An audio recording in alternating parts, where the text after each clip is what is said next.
aku Ayodya Lestari dan di sini saya akan menjelaskan mengenai kepemimpinan. Apa sih kepemimpinan?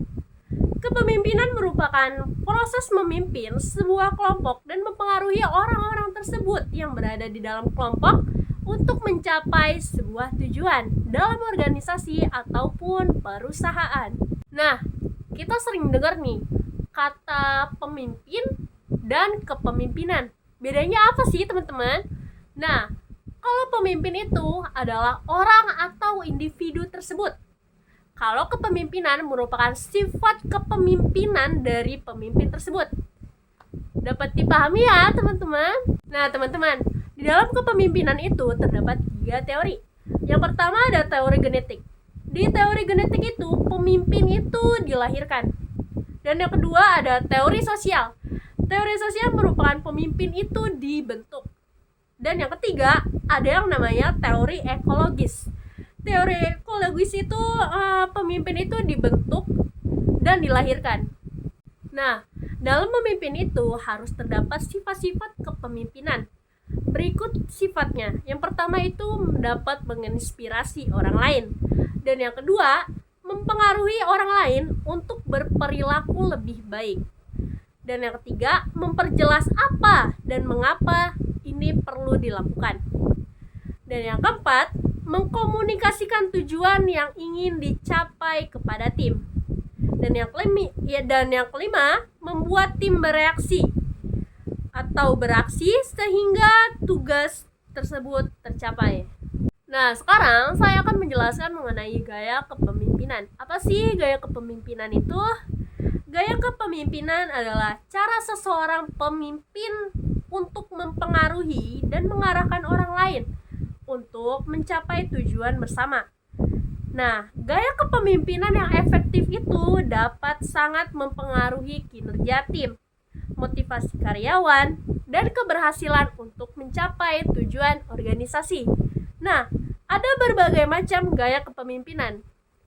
Simak yuk. Yang pertama, ada yang dinamakan kepemimpinan otokratis.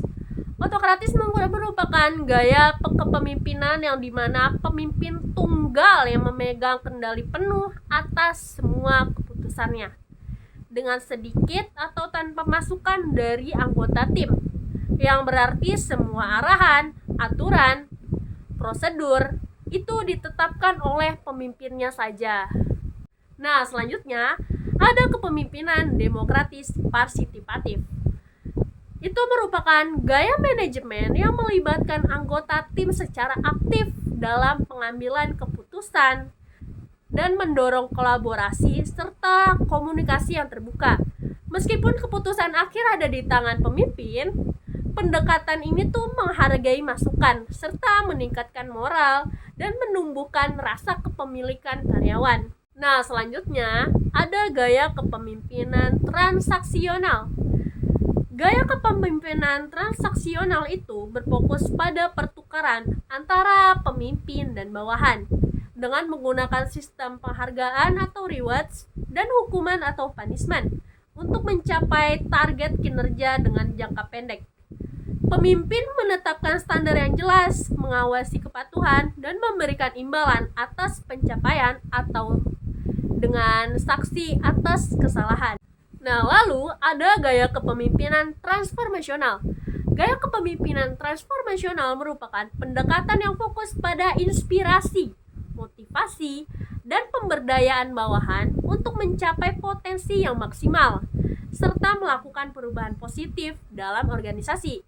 Pemimpin transformasional membangun visi yang jelas, mendorong kreativitas atau inovasi, dan bertindak sebagai mentor yang mengembangkan individu, bukan sekedar memerintahkan saja.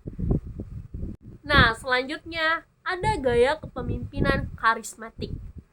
Gaya kepemimpinan karismatik itu di mana seorang pemimpin itu mempengaruhi pengikut melalui daya tarik pribadi, kepribadian yang kuat, visi yang jelas, dan kemampuan menginspirasi.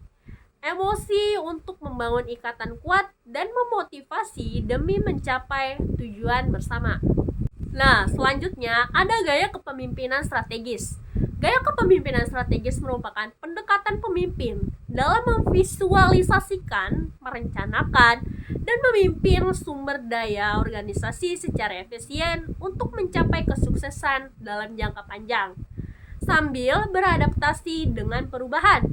Pemimpin ini berfokus pada visi masa depan, pengambilan keputusan krusial, dan mendorong inovasi kerjasama tim untuk mencapai keunggulan yang kompetitif. Nah, selanjutnya ada gaya kepemimpinan delegatif. Apa sih delegatif itu?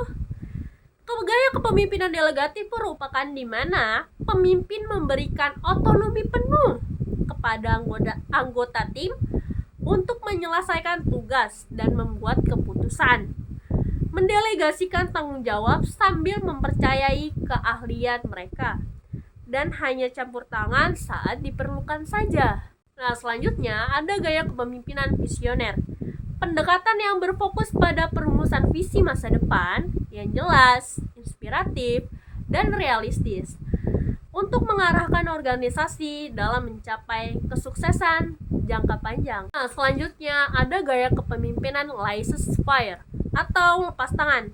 Ini merupakan di mana pemimpin memberikan kebebasan penuh kepada bawahannya untuk mengambil keputusan dan menyelesaikan pekerjaan dengan cara mereka sendiri, dengan partisipasi atau intervensi minimal dari pemimpin. Pemimpin bertindak sebagai penyedia sumber daya dan dukungan, bukan pengawas mikro. Nah, lalu ada juga gaya kepemimpinan situasional. Pendekatan fleksibel ini di mana pemimpin itu menyesuaikan gaya kepemimpinan mereka, arahan dan dukungan berdasarkan tingkat kesiapan atau kompetensi dan komitmen karyawan untuk tugas tertentu. Nah, itu dia teman-teman jenis-jenis dari gaya kepemimpinan. Menurut kalian, ada nggak sih gaya kepemimpinan yang terbaik? Kalau menurut aku sih tidak ada, karena sebagai pemimpin itu harus paham situasi dan kondisi, dan juga harus beradaptasi dengan lingkungannya, dengan orang-orang, dengan karyawannya, dengan bawahan-bawahannya, dan lain-lain. Nah, teman-teman, jadi sebelum kita memimpin seseorang itu, kita harus pandai memimpin untuk diri sendiri. Maksud dari memimpin diri sendiri itu kayak gimana sih? Sesimpel kita pandai mengelola emosi kita sendiri terhadap orang lain, dan sesimpel juga kita dapat memanajemenkan waktu kita. Kita dapat meluangkan waktu untuk belajar, ada waktu kita untuk bermain, ada waktu kita untuk mengupgrade diri, dan sesimpel juga dengan cara bagaimana cara kita bertanggung jawab atas apa yang kita lakukan. Itu juga merupakan contoh kecil dari memimpin diri sendiri. Baik, itu saja penjelasan dari saya. Kurang lebihnya mohon maaf. Wassalamualaikum warahmatullahi wabarakatuh. Bye-bye, sampai bertemu lagi.